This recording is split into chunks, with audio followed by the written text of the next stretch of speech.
La pâtisserie, c'est avant tout une histoire de goût, de saveur et d'émotion. Je suis Léa Reverdy, amatrice et passionnée de pâtisserie. Mon défi, vous emmener avec moi à la découverte de ce qui fait vraiment un bon dessert. L'objectif ultime, trouver la recette parfaite qui fera fondre vos papilles à coup sûr. Vous êtes sur le point d'écouter un nouvel épisode de Papilles. C'est le podcast qui part à la rencontre des meilleurs chefs pâtissiers pour comprendre l'émotion et les saveurs qui les animent au quotidien lorsqu'ils créent leur dessert d'exception. Après cet épisode, à vous de laisser libre cours à votre imagination et de créer les desserts aux saveurs qui vous ressemblent, tout en vous inspirant des meilleurs. Bonne écoute! Bonjour à tous et à toutes, j'espère que vous allez bien. Cette semaine, je vous emmène dans l'univers gourmand de Jérôme de Oliveira. La pâtisserie, c'était pour lui une évidence.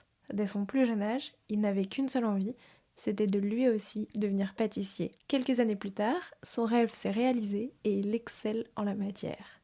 Après être devenu en 2009 le plus jeune champion du monde de pâtisserie, il a en 2021 obtenu le titre de meilleur pâtissier de l'année. Et depuis 2011, il a également ouvert sa propre boutique à Cannes, Intuition. Et derrière ce joli nom se trouve la face cachée de son processus créatif, parce que chaque dessert découle d'une première intuition. Au menu de cet épisode, un dessert doit être beau, bon et faire plaisir, sa volonté de proposer une pâtisserie plus responsable, et enfin l'histoire derrière les accros au cake et les bubble cakes. Bonne écoute! Bonjour Jérôme, comment vas-tu? Bonjour Léa, écoute, ça va, on est dans les préparatifs de Pâques, on ne s'ennuie pas, tout va bien. Ouais, j'imagine c'est une saison qui est assez mouvementée encore après Noël, après tout ça. Ouais, il y a plein de temps forts, mais c'est vrai que Noël et Pâques sont les principaux. Est-ce que tu préfères d'ailleurs Noël ou Pâques? Est-ce que tu as une préférence entre ces deux temps forts? Hum, Question difficile, j'aime bien les deux. Je trouve que la féerie de Noël reste la féerie de Noël pour tout ce qui est bûches, montage chocolat, les décorations dans les boutiques, l'affluence de clients, et puis on fait énormément plaisir aux enfants et aux grands Oui. enfants aussi, mais voilà, je dirais Noël. Très clair. Alors pour commencer, je te propose de revenir sur ton parcours, mais vraiment au prisme des saveurs. Déjà, toi, c'était quoi ton dessert préféré quand tu étais petit? Mon dessert préféré quand j'étais petit, j'avais la chance, ma mère cuisine très bien, ma grand-mère cuisinait très bien aussi, et moi je suis de Lyon et elle me faisait des bugnes, et c'est vraiment ma Madeleine de Proust, donc c'est le souvenir qui me marque, donc je dirais les bugnes de ma grand-mère, tout simplement.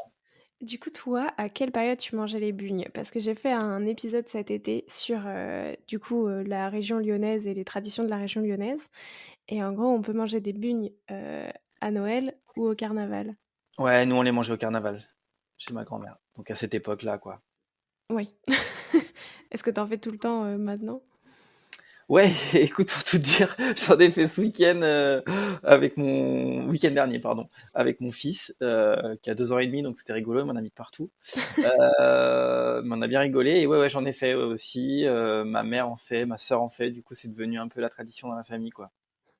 C'est clair. C'est quoi ton dessert parfait pour finir un repas du dimanche midi? C'est le dessert quand on a fini son assiette qu'on a envie d'en reprendre. J'aime bien une bonne tarte citron meringuée, j'aime bien une bonne tarte tatin, j'aime bien un flan, des choses très simples. Pas forcément un dessert de trop sophistiqué dimanche après un repas ou après un brunch ou quoi. J'aime bien aussi un riz au lèvres, voilà, des choses très simples, quoi. Est-ce qu'il y a une saveur qui t'évoque ton titre de pâtissier de l'année? Et d'ailleurs, félicitations. Merci beaucoup. Une saveur, je dirais la noisette parce que c'est la matière première qu'on utilise le plus à l'année avec le chocolat, mais pour ma part, je suis très noisette. Et c'est celle qui paie le plus à nos clients, c'est la création qui paie le plus dans ma boutique et en pâtisserie, chocolaterie. Donc, vu que pour moi, c'est une récompense du travail de mon équipe, de la fidélité de mes clients, etc. C'est pas seulement moi dans mon coin. Allez, je dirais la noisette. Très bien. Et d'ailleurs, est-ce qu'il y a aussi une autre saveur qui t'évoque l'ouverture de ta boutique qui s'appelle Intuition? Là, je dirais le citron, l'agrume, c'est une saveur qu'on utilise toute l'année, surtout en ce moment. parce qu'ici on baigne dans les agrumes. Moi personnellement j'adore la mandarine, mais je dirais plutôt la tarte citron qui représente bien notre pâtisserie, notre vitrine, parce qu'elle ressemble au soleil et parce que beaucoup de gens nous en parlent, donc elle est assez représentative de mon travail. Et pourquoi est-ce que tu avais choisi ce nom d'ailleurs, Intuition? Parce que ça représente vraiment le tout premier processus de création. C'est vraiment une idée, la curiosité, on observe et la première intuition qui vient. Ensuite, on fait un petit dessin, vient les essais, le shooting photo, la validation et puis la production. Mais voilà, c'est la première étape, la première intuition, c'est le cas de le dire. OK, donc en fait, c'était vraiment pour rappeler, toi, ton processus créatif et comment ça fonctionne quand tu crées un dessert. C'est ça, exactement, complètement. C'était un peu la définition que je voulais, quoi.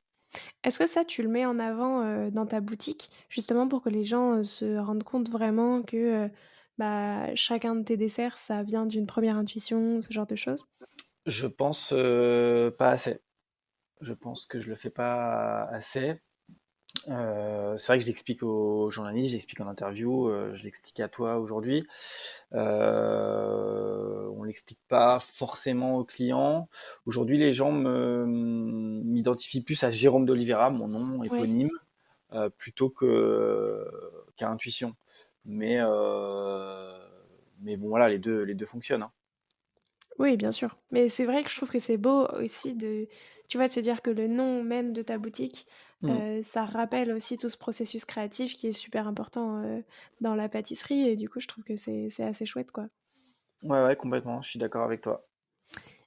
C'était quoi les saveurs de ta toute première création? Est-ce que tu t'en souviens? Des tartes aux pommes, tout simplement, avec ma grand-mère. La toute première création vraiment tout seul, j'avais déjà un petit peu commencé, je pense, la pâtisserie. Vraiment, allez, je dirais la forêt noire. C'était vraiment le gâteau que j'avais un peu, entre guillemets, réussi en étant tout jeune. Ouais, je dirais la forêt noire. Donc vanille, chocolat, griotte. Et à l'inverse, ta dernière création? Ma dernière création,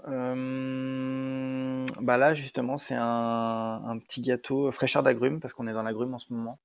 On a des livraisons là de mon producteur qui est pas loin de Menton, qui nous livre des magnifiques citrons. Et du coup c'est un gâteau tout au citron qui s'appelle fraîcheur d'agrumes avec une touche de yuzu. Donc c'est une mousse très légère au citron, un crémeux citron que j'utilise d'ailleurs dans ma sarre citron avec les zestes, du jus, etc. Un biscuit moelleux amande avec des zestes de citron et un croustillant au yuzu. Donc voilà, c'est très léger, très frais. C'est la dernière création. Et visuellement, elle ressemble à quoi? Elle ressemble à un finger, donc rectangle. Dessus un pochage avec une douille Saint-Honoré en diagonale. Un peu de confit citron dessus, comme une petite gelée, un petit peu pour amener une touche de brillant. Mmh. Voilà, il est carré quand c'est des grandes tailles et il est en petit rectangle quand il est en individuel. Est-ce que travailler sur des formes plutôt carrées et rectangles, enfin, tu le fais parce qu'il y a une raison derrière ou est-ce que c'est parce que tu trouves ça, plus joli, plus esthétique? Non, j'ai vraiment dans ma vitrine, j'ai toutes les sortes, enfin c'est divers et varié. J'ai aussi des petits fingers, ça peut être des carrés, j'ai du rond, ça peut être du ovale, des gâteaux traditionnels, donc je sais pas, un Paris-Brest qui est en forme d'éclair, j'ai une tarte citron qui est ronde, j'ai un tiramisu qui est dans un petit pot. Non, non, c'est des formes diverses et variées. Je m'impose pas de barrière Non, de mais taille, de forme. est-ce que tu aurais, par exemple, tu vois, une forme «préférée» entre guillemets parce que, je sais pas, ça permet de mieux équilibrer les textures ou, de plus faire ressortir, tel élément, enfin Alors le montage ce qu'on appelle nous les montages en cadre, sont assez bien pour avoir justement les bonnes strates les bons équilibres d'étages, on appelle ça les ouais, strates, pour on va dire l'architecture de notre gâteau. OK. Ça représente quoi pour toi la pâtisserie? Pour moi, c'est la générosité. C'est vraiment l'envie de faire plaisir. Évidemment, il y a un esthétique. Évidemment, il faut que ce soit beau, que ce soit bon. C'est essentiel. C'est les deux Oui. mots qui doivent être liés chaque jour. Mais ouais, le numéro un, c'est vraiment faire plaisir. Euh, qu'on fasse des gâteaux, qu'on fasse de la confiserie, qu'on fasse des glaces, qu'on fasse du chocolat. C'est un petit peu ouais, ce qui m'anime en tout cas. Oui, du coup, toujours penser, un dessert pour que, il y ait un instant de partage, il y ait du bonheur quand on le mange, enfin, qu'il soit «généreux» entre guillemets. C'est ça, c'est la dernière note d'un repas, c'est la dernière note d'un événement, que ce soit un mariage, un baptême ou autre. C'est la dernière note quand on prend le goûter ou quand on brunch, enfin voilà, des moments aussi simples de famille ou d'amitié. Souvent, on se rappelle, en tout cas j'espère, ou on retient ce, ce moment-là et c'est un moment de partage comme tu l'as dit. Ouais. Et toi, à l'origine, qu'est-ce qui t'a plu dans la pâtisserie et à quel moment tu es un peu, «tombée dedans» entre guillemets? Alors moi je suis tombé dedans tout petit, hein, c'est ma famille qui le dit, à ouais, 4-5 ans, je disais déjà que je voulais être pâtissier. Ah oui. Moi, je pense que justement, c'est ma grand-mère qui cuisinait très bien et qui salait, sucré, ma mère qui cuisine très bien. J'ai eu la chance de baigner dans un environnement où on avait des repas de famille, où on partageait justement ces bons moments. Mon grand-père avait un grand verger, un grand jardin avec des légumes et des fruits. Donc j'ai connu aussi le goût des bons produits, des vrais produits. Donc je pense que ça m'a poussé là-dedans. Et puis par la suite, en grandissant, j'ai aussi découvert le côté esthétique, Mmh. le côté visuel justement des gâteaux qui me plaisaient. On peut faire des tas de choses, c'est vraiment infini. Donc en liant les deux, voilà, j'en ai fait mon métier. OK, mais effectivement, ça a toujours été là, quoi. C'est pas du C'est tout, ça. Ouais, non, non, je sais pas s'il faut dire une vocation, mais en tout cas, c'était depuis tout petit. à quel moment de ta carrière, tu t'es pris un peu ta plus grande claque de saveur? C'est-à-dire tu vois, le moment où en fait tu as appris le plus de choses, tu as compris quelque chose sur comment, bah, on peut créer un dessert, sur comment associer les saveurs. Enfin, tu vois, en fait, là où tu as compris un peu «le métier de pâtissier» entre guillemets et ouais, la façon de créer. Alors moi, j'ai fait de la pâtisserie de boutique, j'ai fait de la pâtisserie hôtellerie-restauration, qui sont complètement différentes. Je dirais que c'est mon passage au Plaza qui m'a vraiment changé de par la rencontre de Christophe Michalak, mais aussi de par sa créativité, de par l'émulation qu'il y avait. On était 18, 20 à l'époque dans la brigade.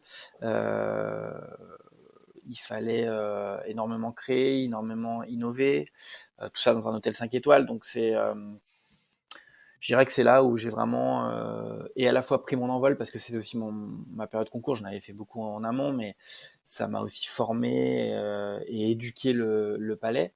Mmh. Mais voilà, le Plaza, je l'ai pris moi comme une école. Donc OK.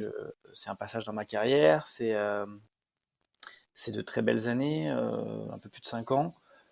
Voilà, comme une école aussi de formation dans mon travail et dans mon éducation au goût.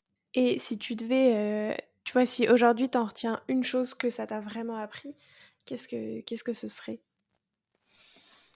J'en ai appris plein, plein, plein. Une chose,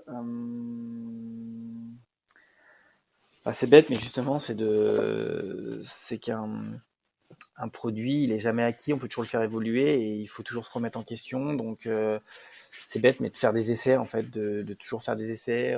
Des fois, il y a des gâteaux qui se calent en 2-3 jours. Des fois, on met 2-3 semaines. Voilà, c'est vraiment divers et varié. Donc, c'est vraiment le processus de faire des essais pour aboutir à un produit justement abouti, c'est le cas de dire. Du coup, comment est-ce que, aujourd'hui, tu vois, est-ce que tu crées, tes nouveaux desserts? Est-ce que donc là, tu parlais d'un produit, est-ce que tu pars justement d'un produit que tu as envie de travailler et que tu cherches à travailler, à assembler avec d'autres produits? Heu, est-ce que tu parles enfin, je sais pas est-ce que tu pars, je sais pas, d'autres C'est choses? c'est varié. Alors souvent, oui, je commence très simplement. Ça va paraître bête ce que je dis, mais je pars d'une ou deux saveurs, grand maximum 3 saveurs que j'assemble parce qu'après je trouve que c'est trop compliqué. Donc souvent c'est deux. Et je vais les marier de façon brute au début dans ma bouche. Je vais te dire quelque chose de bête, mais je vais prendre une mandarine et un carré de chocolat. Je vais Ouais. prendre une noisette et une figue. Je vais prendre un morceau de nougat et une cerise. Je prends des exemples divers et variés, mais voilà, je les associe dans ma bouche déjà, voir si ça fonctionne. À force, après, avec l'expérience, ça fait 20 ans cette année que je suis pâtissier. On sait quand même quelle saveur marche avec quoi. Voilà. Oui. J'aime pas non plus avoir des associations farfelues et des saveurs farfelues, donc je pars jamais dans des délires trop compliqués, mais c'est comme ça que je les associe. Et après, on découle justement des essais pour caler les textures, les équilibres, euh, puis le visuel. Ça arrive que le visuel vienne avant la saveur, mais c'est plutôt rare que je définisse la forme avant le goût. Souvent, je vais me dire voilà, on va faire le prochain, on va faire cheesecake myrtille avec un petit sablé spéculoos. Voilà, j'ai pas encore le visuel, mais je sais déjà l'association des trois goûts et je sais que ça va marcher. Voilà. Tu disais que tu pars pas trop dans des saveurs farfelues.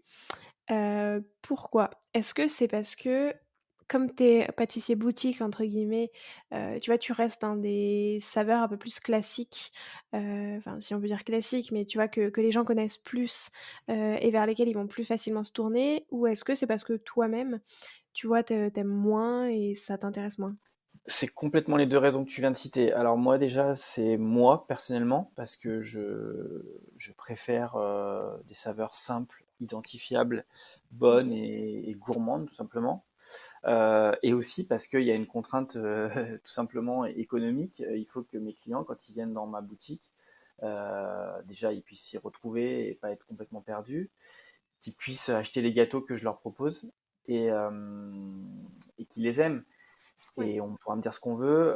Avant tout, si on a 100 personnes devant nous, les gens aimeront la vanille, la framboise, la noisette et le chocolat. Je dis pas qu'il faut faire que ces saveurs-là, mais toi comme moi, on aimera ces saveurs, Ouais. peut-être un peu twistées, associées avec autre chose, oui.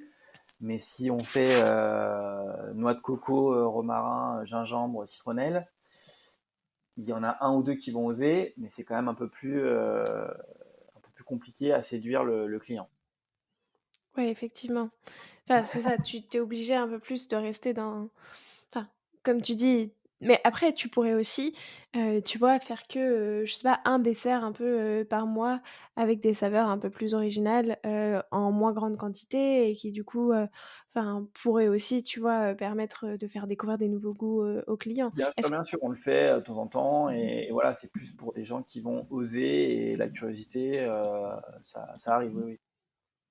mais d'ailleurs, est-ce que tu sens un peu, je sais pas comment dire, mais tu vois que tes clients aiment un certain type de saveur et qu'ils seraient moins prêts à aller vers des goûts un peu plus originaux? Est-ce que tu vois, quand tu l'as fait en testant, des saveurs qui sortent un peu de l'ordinaire, les gens sont curieux et vont tester? Ou est-ce qu'au contraire, ils restent beaucoup plus sur des classiques? Ouais, il reste beaucoup plus sur les classiques pour ma part, pour les clients. Ils veulent des OK. nouveautés, mais ils sont un peu plus réticents sur des saveurs qu'ils connaissent pas ou qu'ils connaissent moins. Euh, donc, comme je disais tout à l'heure, on plaît plus avec des parfums qui vont identifier, connaître et reconnaître. Pour OK. ma part. Oui, oui, bien sûr. Est-ce que tu peux nous parler de ton projet, les accros au cake? Déjà, ça t'est venu d'où? Et pourquoi est-ce que tu as choisi spécifiquement les cakes? Et nous expliquer aussi ce que c'est pour, les gens qui ne voient pas. Oui, bah déjà c'est une très bonne question, et c'est sympa de faire un focus sur les cakes, sur les accros aux cakes. Alors justement parce que moi, je suis le premier accro au cake. J'aime bien cette simplicité de produit, ce moelleux, cette diversité parce qu'on peut les décliner à tous les parfums. J'aime bien le fait que ça se conserve, j'aime bien le fait que ça voyage. On appelle ça un gâteau de voyage. J'aime bien le fait qu'on puisse les expédier parce qu'aujourd'hui la vente internet n'est pas négligeable, et j'aime bien Ouais. que mes produits, on puisse les avoir dans toute la France. J'en vois même au Japon, pour te dire. Oui. Alors que mes gâteaux de la vitrine sont beaucoup plus compliqués, voire impossibles à expédier. Et j'aime le fait qu'on puisse les manger à toute heure de la journée.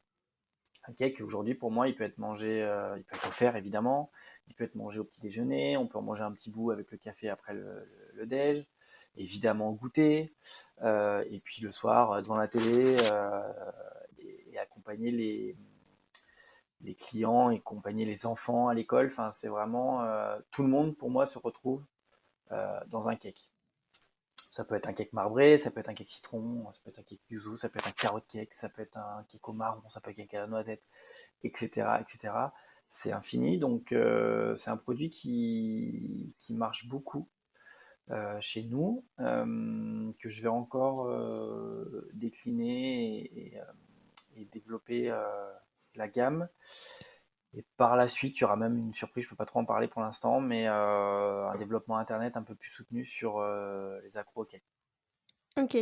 Du coup, donc si je résume un peu pour présenter, c'est une gamme de cakes, que tu fais tous ronds, si je ne Oui, m'abuse, ouais, ouais. et dans des boîtes un peu en version, enfin, «boîte à camembert» entre guillemets, mais en Ouais, plus tout à grand. fait, en version un peu grande, XXL, boîte à fromage en bois, exactement. Parce que j'essaye de supprimer au maximum le plastique. Je suis pas parfait, j'en ai encore dans mon entreprise et j'en ai encore dans mes emballages.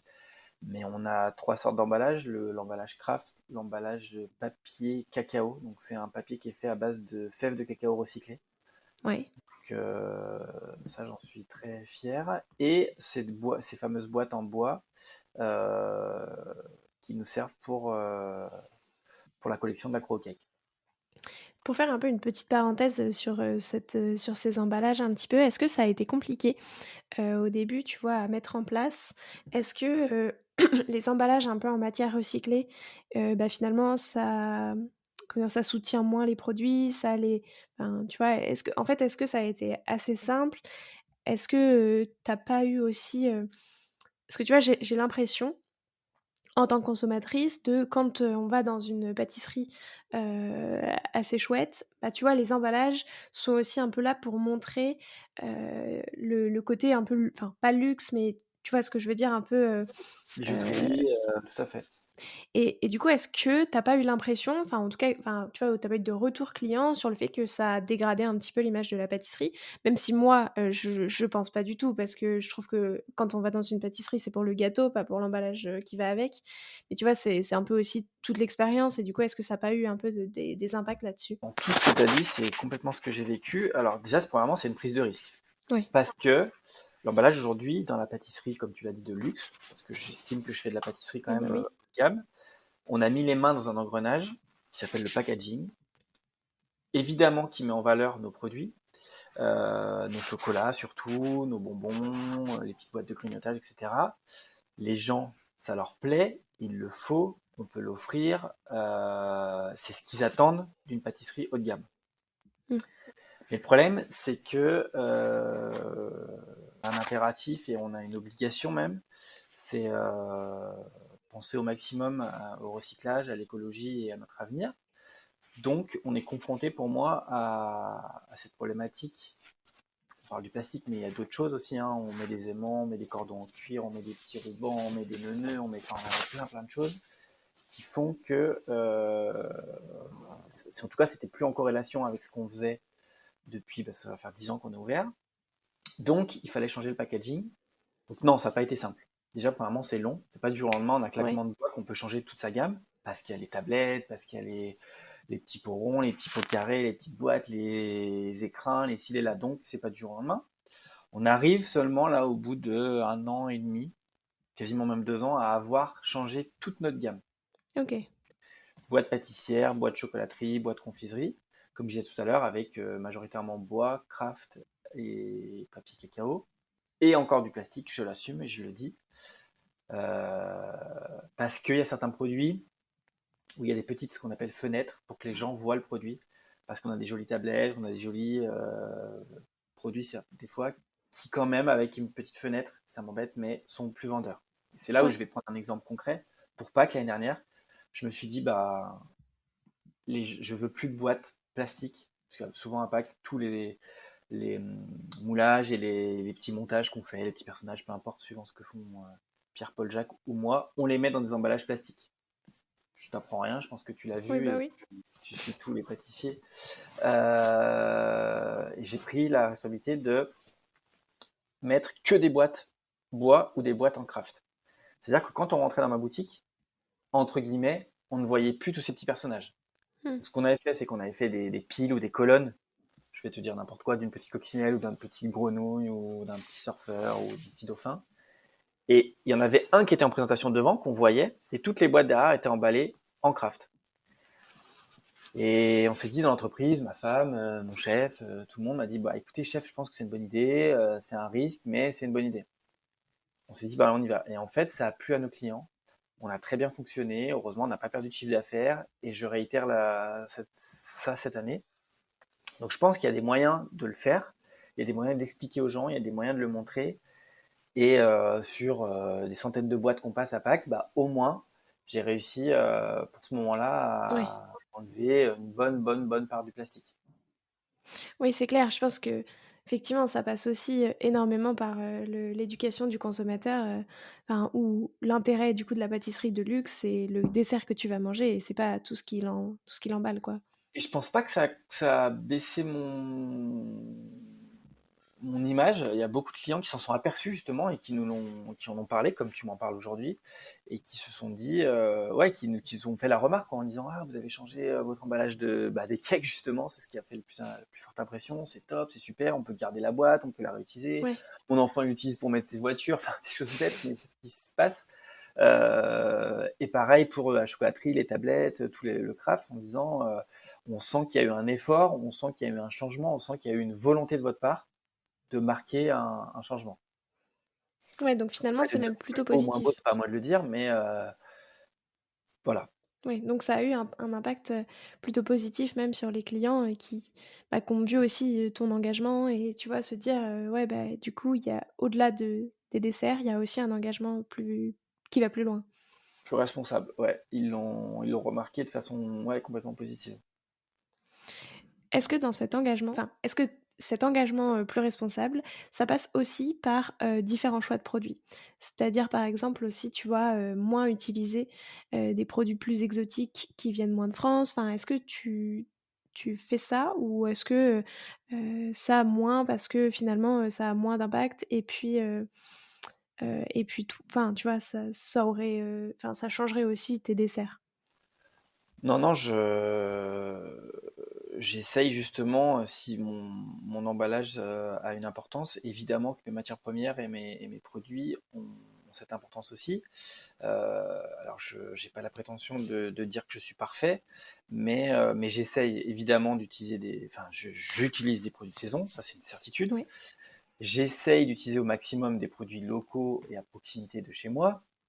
Mes pétales de rose d'un producteur à Grasse, mes agrumes, citron mandarine, orange, orange sanguine, la fleur d'oranger de Valoris, les figues en saison, les fraises d'un Ouais. producteur qui vient me livrer avec sa petite voiture électrique de Mont-Sartoux. Voilà, je fais cette, euh, cette recherche et cet achat qui est important à côté de chez moi. Après, j'ai quand même du café qui vient de l'autre bout du monde et du chocolat qui vient de l'autre bout du monde. J'ai un produit qui marche très bien à base de banane. La banane, elle vient pas de Grasse ou de Cannes, hein, Oui. donc encore une fois, je suis pas parfait, mais c'est pas du tout la majorité de ma production. Donc voilà. Est-ce que demain je prendrai le choix de vraiment me limiter et de faire que des produits locaux? Peut-être. Aujourd'hui, c'est un, c'est un- c'est le maximum de ma production, mais c'est pas entièrement ma production. Non, mais très, très clair et c'est ça, je trouve que c'est aussi, de toute façon, c'est très compliqué parce que comme tu le dis, le chocolat et le café, ou même la Là, vanille, j'ai ben, quelques produits, mais c voilà. c'est impossible quasiment de s'en Je passer. m'interdis pas de travailler l'ananas ou la mangue. Je la Ouais. travaille pas depuis quelques années quand même parce que je me dis que voilà, c'est pas parfait. Mais c'est vrai que c'est un peu plus, ça ferme un peu plus de portes, quoi. La noix de coco, etc. On les connaît, hein, ces produits comme tu as dit, exotiques. Euh, mais c'est quand même une vraie interrogation. Euh, et ça a une vraie importance. Donc, encore une fois, demain, peut-être que j'y passerai. Mais ce qui est sûr, par contre, c'est que ma crème vient de Normandie, Mmh. mon beurre aussi. Voilà, il y a beaucoup de choses, beaucoup de choses qui viennent de France. Et j'essaie un maximum près de chez moi. Non, mais ça, c'est très, très enfin, c'est très, très chouette et de toute façon, tu vois, effectivement, comme tu le dis, enfin, tu vois, tu pas parfait, mais personne ne peut vraiment l'être et aujourd'hui, enfin, je pense qu'il y a très peu de gens qui ne consomment plus de chocolat parce que ça vient de l'autre bout du monde, quoi. C'est ça, c'est ça. Mmh, mais très intéressant. Pour revenir sur tes cakes, du coup, comment est-ce que, est-ce que tu as des règles un petit peu quand tu imagines un nouveau cake à respecter? Tu vois, est-ce qu'il doit, être constitué de X éléments, qui sont semblables? Est-ce qu'il doit respecter certains critères? Enfin Non. Le maître mot, c'est qu'il se conserve, parce qu'un cake, pour OK. moi, il doit se conserver 8, 9, 10, 11, 12 jours. Donc je fais des tests c'est pas très beau, mais de vieillissement dans mon bureau, tout simplement. J'arrive à les garder sur mon bureau et ne pas les manger. Non, sans rire, je dirais, ouais, garder vraiment ce moelleux, cette conservation. Et après, encore une fois, toujours pareil, dans les saveurs, pas mélanger plus de saveurs. Je fais chocolat Jean Dujat, on en fait un juste caramel, juste marbré, juste café. Là, j'en ai un yuzu, mais je vais pas, encore une fois, je vais pas mélanger 3, 4, 5 saveurs. Mmh. Ça aurait pour moi aucun intérêt. Selon toi, jusqu'où tu peux être créatif avec un cake? Qu'est-ce que enfin, tu vois, à quel point tu as une marge de manœuvre, conséquente ou pas? Qu'est-ce que tu peux faire pour, changer l'aspect Écoute, d'un cake? pour être franc avec toi, et je vais pas donner tout le listing parce que ce serait beaucoup trop long, mais j'ai quand même listé de nombreux cakes en essai que je ferai dans les semaines ou dans les mois ou dans les années à venir. Et il y en a franchement pas mal parce que pour moi, c'est pas restrictif un cake. Oui. Il peut avoir un cake à la figue, on peut faire un cake à la noix, faire un cake à l'orange, à la mandarine, aux agrumes, à la noix de coco, à la banane, enfin tu vois, au pain d'épices, comme je disais tout à l'heure, au carrot cake. Enfin là, je les ai pas sous les yeux, mais on peut vraiment à la myrtille, on peut partir dans plein de saveurs différentes et justement échelonner cette saisonnalité qu'on a toute l'année. Oui. Donc, on peut faire une masse de cake moelleuse simple, on peut faire une masse de cake avec insérer des cubes de fruits dedans, on peut insérer de la gelée, on peut insérer un confit, on peut insérer une ganache dessus, un crémeux. Enfin, non, non, c'est voilà, c'est le cake de mamie, mais qui est un peu plus travaillé, un peu plus élaboré quand même. Oui, mais du coup, tu arrives quand même, tu vois, justement à pouvoir, faire en sorte qu'il y ait jamais 2 cakes qui se ressemblent, en tout cas de pouvoir, ajouter Pour autant l'instant, d'éléments non. que tu veux et cetera. Ouais, ouais, ouais. Ça, c'est assez chouette aussi. Heu, D'ailleurs, dans cet aspect un peu p créatif, tu proposes des bubble cakes. Est-ce que tu peux nous expliquer ce que c'est? Que des bonnes questions, merci Léa. Alors les bubble cakes, c'est un produit qui est décliné du cake justement. Parce que j'aime le cake, parce qu'on vend pas mal de cakes, parce que nos cakes plaisent tout simplement. Je me suis dit, qu'est-ce que je peux faire qui ressemble au macaron dans l'esprit de la dégustation, une ou deux ou Ouais. trois bouchées, qu'on peut offrir, qu'on peut mettre dans un écrin, dans une boîte, sans vouloir faire de macaron. J'ai rien contre le macaron, j'adore les macarons, de nombreux pâtissiers les font bien mieux que moi. J'ai aussi un concurrent en face de moi qui s'appelle La Durée qui fait les macarons. Sa réputation n'est pas à faire, donc je me suis dit comment je peux un petit peu sortir du lot, sortir un nouveau produit. Encore une fois, j'ai pas du tout la prétention de concurrencer le macaron et je vais presque même dire que c'est impossible. Oui. Donc c'est juste un nouveau produit, un autre produit et un produit qui m'appartient, qui s'appelle le Bubble Cake. Donc c'est justement deux petites demi-sphères de cake, on va dire citron. Au milieu, soit une ganache, soit un confit justement de fruits, soit un praliné, soit une ganache, comme je disais, qu'on colle, qui forme une boule, comme on va Mmh. dire un macaron. Et cette boule de cake est trempée dans un chocolat avec des éclats de fruits secs, pardon. Ça peut être des OK. amandes, ça peut être des pistaches, ça peut être du sésame, ça peut être des noix de pécan, ça peut être de la, enfin, noix de macadamia, ça peut être plein de choses. avec différentes couleurs, des couleurs un peu pastel. Euh, voilà, avec une gamme de, que je dise pas de bêtises, 10 parfums aujourd'hui. Euh, Banane pécan, café, caramel, chocolat, fleur d'oranger fraise, framboise rose, pistache, citron, vanille. Encore une fois, hein, c'est pas des parfums trop farfelus, mais c'est des parfums qui plaisent. Et le dernier, eh ben, je l'ai oublié. Euh, c'est un qui change. C'était marron. Ça a été mandarine, pain d'épices. Voilà, je l'ai Ouais. plus là. Et du coup, ça, l'idée, t'étais vraiment venue en repartant du principe du macaron où t'as 2 coques, avec une ganache au milieu et en te disant: «Bah, tiens, on va mettre, 2 petites boules de cake», Ouais, c'était vraiment l'idée de base, et reprendre cette taille, on va dire intermédiaire qu'on mange en deux trois bouchées à toute heure de la journée, après un repas, au café, peu importe. Donc soit les gens nous les consomment en boutique au salon de thé avec un petit café, justement, ils en prennent un, ils en Mmh. prennent deux.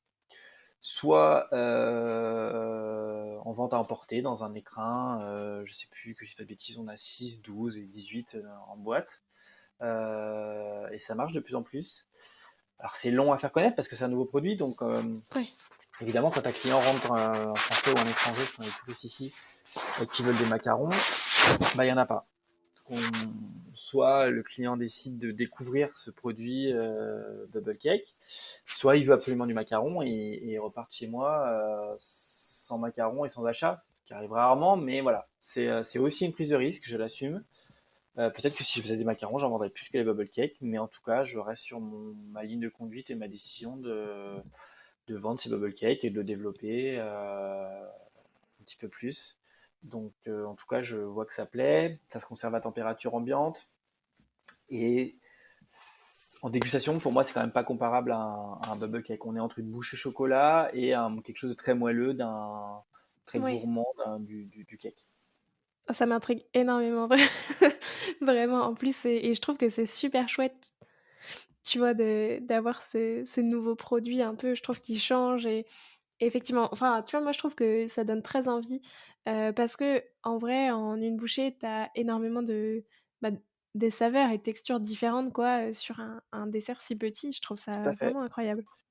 Bah, ça n'a pas été si évident que ça à mettre en place. Et après, c'est vrai que, est-ce que c'est aussi de ma faute? Le temps passe vite et les journées sont pas assez longues, mais on n'en parle peut-être pas assez, on communique peut-être pas assez dessus. Après, je suis pas en plein Paris non plus, j'ai pas la plus grosse agence de com de Paris et la notoriété de certains chefs, mais c'est vrai que c'est un produit qu'il faut encore que je mette en avant, qu'il faut encore que je fasse plus découvrir, que j'en parle encore plus et enfin, c'est vrai que je suis assez fier et assez content de ce produit et je suis content que tu en parles et c'est vrai que s'il était un peu plus au devant de la scène dans mes boutiques, ça serait que mieux. Même Oui, si c'est ça ç marche déjà très bien, mais c'est assez une cible assez locale. C'est vrai que j'aimerais qu'ils soient un petit peu plus connus qu'il ne l'est aujourd'hui. oui, bah, en plus, c'est ça, moi, je trouve que l'idée est très, très chouette et vraiment je enfin, tu vois, je trouve ça, enfin, je trouve que ça change et en même temps, ça reste enfin, c'est du classique dans le sens où, c Complètement, c'est enfin, un cake, mais oui, t'as raison. mais ça change quand même sur la forme et tout et je trouve ça très, très chouette. Merci, merci. C'est quoi le dessert, soit que tu as fait, soit d'un autre pâtissier, qui t'a le plus marqué? Et pourquoi est-ce que, ce dessert t'a particulièrement marqué? Wow, il y en a plein, hein. Bah, quand je suis arrivé à Paris, oui, c'est vrai que j'ai beaucoup aimé la tarte infiniment vanille de Pierre Hermé, l'Ispahan de Pierre Hermé. C'est vrai que c'est deux produits qui m'avaient marqué à l'époque. Les créations de chez Sébastien Bouillet que j'avais adoré aussi à l'époque. Les créations de Christophe Michalak, de Quentin Bailly, de Étienne Leroy, de Julien Alvarez qui sont des amis. Il y a des super flancs, il y a... Ouais, aujourd'hui, il y a vraiment une très belle proposition à Paris et en province.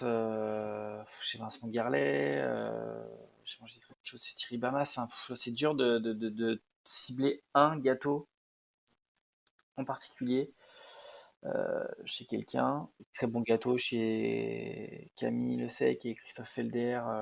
Ouais, là, Joker. Ça va pour le joker. Euh, c'est quoi ton ingrédient chouchou? L'ingrédient que tu préfères travailler aujourd'hui? Question difficile. Euh, La vanille, c'est fou.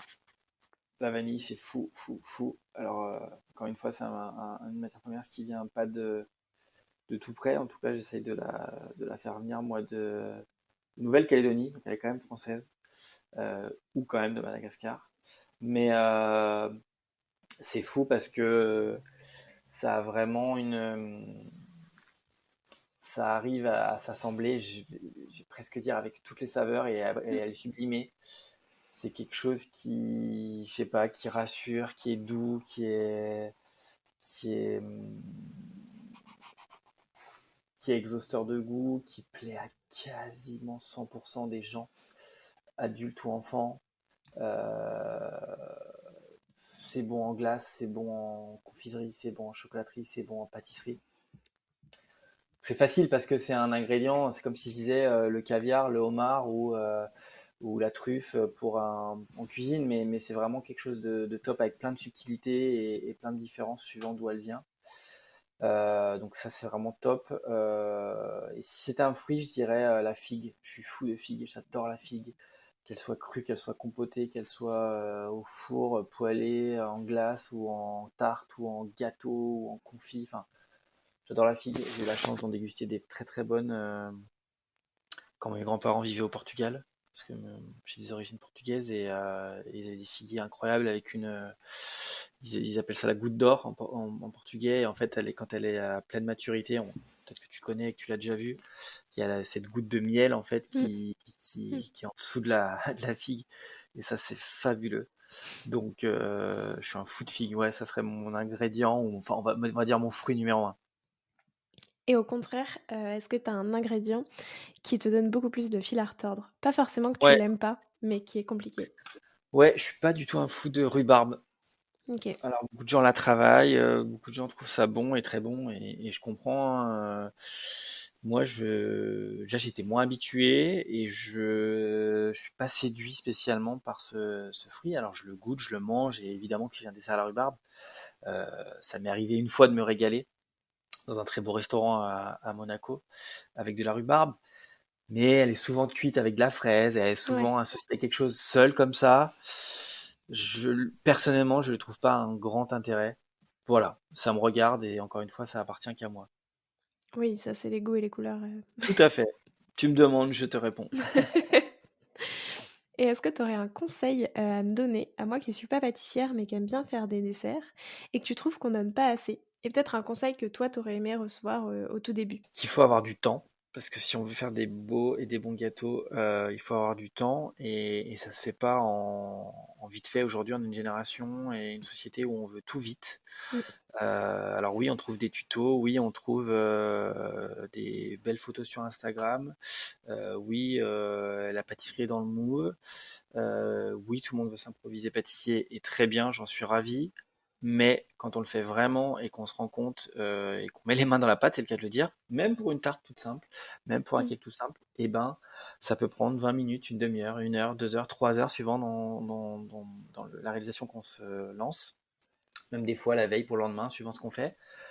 Donc voilà, oui, éplucher une pomme, ça prend du temps. Oui, équeuter des fraises, ça prend aussi du temps. Donc je dirais ça, cette patience pour arriver à un résultat qui après est plaisant et qui amène une satisfaction quand on le sert à ses amis, à sa famille, ou pour ma part à ses clients. Oui, Est-ce que ça effectivement, te va comme conseil? très bon conseil. Et je suis complètement d'accord, c'est vrai que ça prend énormément de temps. Voilà. Les gens s'en rendent compte quand ils le font, Ouais. parce que d'en parler avec moi ou de le voir à la télé ou de le voir sur les réseaux sociaux, oui, c'est très beau, mais ça demande un petit peu de technique, un petit peu de créativité et beaucoup de temps. Ouais, c'est clair. Bah, c'est difficile de faire un très bon gâteau en 10 minutes, quoi. Enfin, c'est impossible même. Voilà. Et puis même, il faut faire ses courses, il faut faire ses matières Ouais. premières, il faut là, mais tant mieux, les gens cuisinent de plus en plus et pâtissent de plus en plus. J'en suis ravi, quoi. C'est top. On trouve de plus en plus de matériel de cuisine et de pâtisserie sur Internet évidemment ou dans les boutiques. C'est tant mieux, hein. Oui, c'est ça. Puis après, je pense que, enfin, normalement, tu es censé être quand même un peu averti que ça va te prendre du temps et c'est aussi pour ça que c'est chouette, tu vois? Parce que, enfin, c'est aussi du temps où tu crées quelque chose, de tes mains. Enfin, tu vois? Moi, je trouve que c'est ça aussi qui est chouette, mais C'est ça. C'est avoir une idée, la matérialiser avec ses mains, comme tu dis, et puis la servir. mmh, effectivement. Bah, merci beaucoup en tout cas pour ce conseil. En troisième partie, je te propose maintenant de te prêter au jeu du questionnaire de Proust des saveurs. Déjà, Cannes en 3 saveurs, ça donne quoi? Canne en trois saveurs. Alors, je dirais le sel, parce qu'on l'utilise en pâtisserie et à la mer, et il y a quand même toujours cette odeur iodée. Ouais. C'est pas la Bretagne, mais quand même, le sel. Je dirais l'agrume dans le sens large, parce que on en sent et on en voit beaucoup, que ce soit des citrons, que ce soit des pamplemousses, des pommeloses, des mandarines. Je vais pas citer tous les agrumes, mais voilà. La fleur d'oranger, parce que dans la région elle plaît, parce qu'elle est présente, omniprésente, aux alentours, à Grasse, à Valoris, pas spécialement dans Cannes même, mais aux alentours. Donc voilà. Est-ce Si que tu ça devais te faire, convient? oui, si tu devais faire un dessert qui représente Cannes justement, est-ce que c'est les 3 saveurs que tu choisirais? Eh ben peut-être, écoute, pourquoi pas une petite tartelette, mandarine, fleur d'oranger. Je me suis pas Mmh. penché sur le dossier, mais pourquoi pas. C'est quoi la dernière saveur que tu as découverte et aimée? L'aloe vera. Dans un dessert?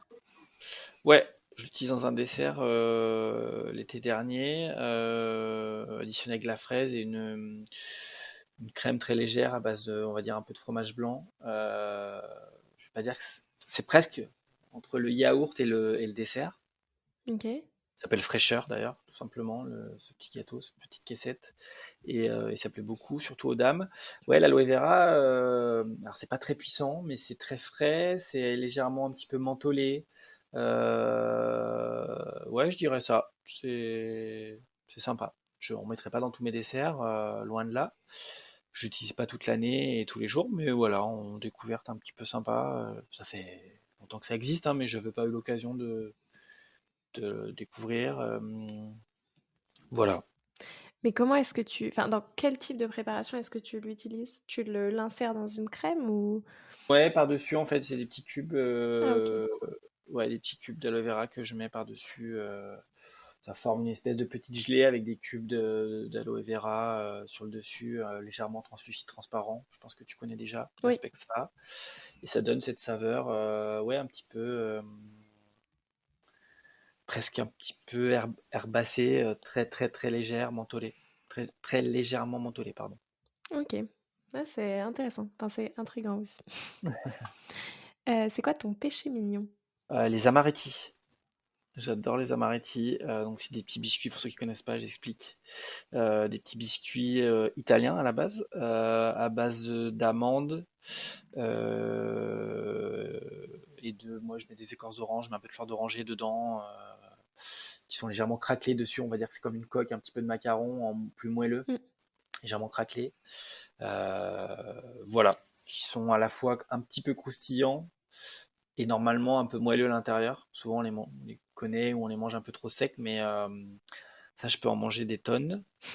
Après, une bonne part de flan, j'adore ça aussi, tout simplement. Ou les Oui, petits flans aussi, les pastéis nata, les petits flans portugais, je trouve que c'est vraiment addictif. Voilà, très bien. pas très compliqué.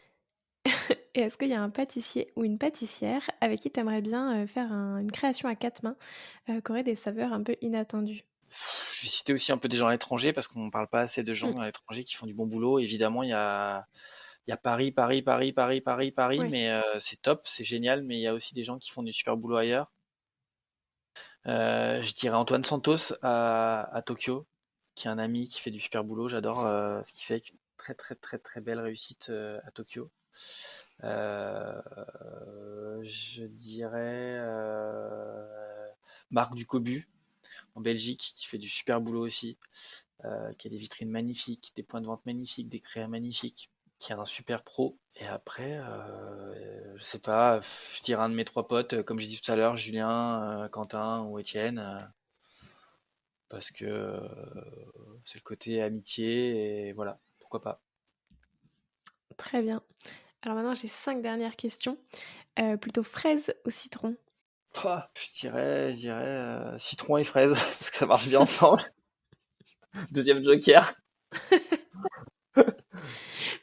Plutôt herbe aromatique ou épices? Ah, herbe aromatique sans hésiter. Et J'adore. laquelle en particulier? Waouh. Et ben, je vais peut-être te surprendre, mais l'estragon. C'est une herbe très particulière qui peut pas plaire à tout le monde, mais en tout cas qui me plaît à moi, ce goût anisé, c'est très très frais. Ça peut fonctionner avec des fruits rouges. Je me suis déjà permis de faire une ganache, un ballotin, une boîte uniquement, terre d'aromates ça s'appelait, avec du romarin, l'estragon, du basilic, de la menthe, du thym. Et ça fonctionnait très bien. Ça avait bien plu au Japon aussi, parce qu'ici on a une terre avec énormément d'aromates. Oui. Donc ouais, voilà, je dirais ça. Plutôt gâteau de voyage ou tarte? J'adore les deux. Gâteau de voyage. Cake ou bubble cake? Ouah, je vais cramer mon troisième joker là. Cake. Et enfin, plutôt cake noisette ou cake caramel? Impossible là. Les deux, j'adore. Caramel pour la gourmandise, c'est fou. Noisette pour ce goût et c'est addictif la noisette. Troisième joker, je suis désolé Léa. Non, non, mais ça va, tu le droit d'avoir ce joker. Écoute, merci beaucoup Jérôme pour ton temps. Est-ce que, parce que j'aime bien demander à mes invités un défi pâtissier à nous lancer. Donc est-ce que tu aurais un défi, pour nous, enfin pour moi et les auditeurs et auditrices qui voudraient le refaire? Soit, une recette à refaire, un ingrédient à tester, enfin voilà, qu'est-ce que tu veux. Écoute, est-ce que tu veux... ouais, on n'a pas préparé l'interview hein, pour les auditeurs. Tu me poses des questions et des colles. Non, non, je plaisante. Écoute, on peut, oui, on peut. Je réfléchis en même temps. Je sais pas. En début d'interview, on a parlé des bugnes. Est-ce que ça peut être rigolo de partager la recette et que certains participent à faire la recette avec une petite photo ou une petite vidéo de leur bugne ou je sais pas. J'étends ma, mon côté lyonnais pour que tout le monde fasse des bugnes en France. Non, non, mais sans rire, je sais pas, est-ce que ça te plaît ou est-ce que tu Bah veux ouais, plutôt carrément. faire un cake? Ouais, ça te dit? Moi je suis très partante pour faire des bugnes, j'en ai jamais fait. Eh ben voilà. En plus, franchement, ça reste quelque chose de simple et d'abordable et d'accessible pour les amateurs, amatrices. Donc voilà, faut réaliser la pâte, faut l'étaler, faut la détailler et il y a cette cuisson qui est free. Donc c'est sûr que c'est pas le, le produit le plus rapide à faire, mais c'est simple dans le Oui, process et dans les gestes. Donc on peut le faire à la maison sans problème. très bien. Attention aux enfants avec la friture. Très bon défi alors. Oui, Voilà, je te partagerai la recette et tu la partageras ensuite à exactement, aux auditeurs, à ta communauté. je la mettrai dans le descriptif. Merci beaucoup. Je te laisse le mot de la fin. Est-ce qu'il y a quelque chose que tu voudrais ajouter pour, clore cet épisode? Quelque chose que tu trouves important de souligner, de dire, un message à faire passer, ce que tu veux? Non, bah écoutez, faites-vous plaisir et dans le choix de vos matières premières, quand vous achetez, achetez au bon endroit pour vos producteurs et vos artisans. Et puis si vous faites à la maison, encore une fois, faites-vous plaisir et ça se verra et ça se ressentira. Quoi qu'on fasse, c'est ça aussi la générosité, c'est se faire plaisir quand on fabrique, quand on produit, quand on crée quelque chose quel qu'il soit, que ce soit nous professionnels ou vous amateurs. Et puis voilà, j'espère que l'actualité de demain sera meilleure que celle d'aujourd'hui, parce que C'est ça vrai, m'attriste fortement tout ce qui se passe en Ukraine et même dans le monde. Mais voilà, c'est pas moi, je suis pas Mère Teresa. Je vais pas sauver la faim dans le monde ou arrêter ou retrouver la paix, mais c'est vraiment bien dommage qu'on vive ça en 2022. Surtout que je ouais. connais bien ce pays, j'y étais 2 fois en démo, et c'est très triste que vivent mes amis là-bas sur place. Voilà, c'est l'actualité et j'espère qu'elle s'améliorera. Et si on peut l'adoucir avec justement nos douceurs, c'est le cas de le dire, et ben tant mieux. Effectivement et ben, merci beaucoup, pour ce mot de la fin, Au qui plaisir était Léa, merci très d'avoir pensé à important. moi. Bah, Merci à merci de tous de ton temps. m'avoir écouté. J'espère que cet épisode vous a plu et moi je vous dis à la semaine prochaine. Prenez soin de vous.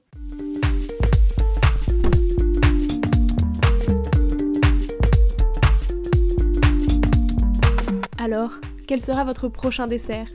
Merci d'avoir écouté cet épisode jusqu'au bout. S'il vous a plu, n'hésitez pas à le partager aux gourmands qui vous entourent. Et si vous voulez soutenir Papille, 2 choses. La première, notez l'épisode 5 étoiles sur Apple Podcast et laissez un joli commentaire. La seconde, vous rendre sur papillepodcast.com, sans oublier le S de Papille, et vous abonner à la newsletter pour être prévenu de la sortie des prochains épisodes et des articles que j'écris régulièrement. À bientôt!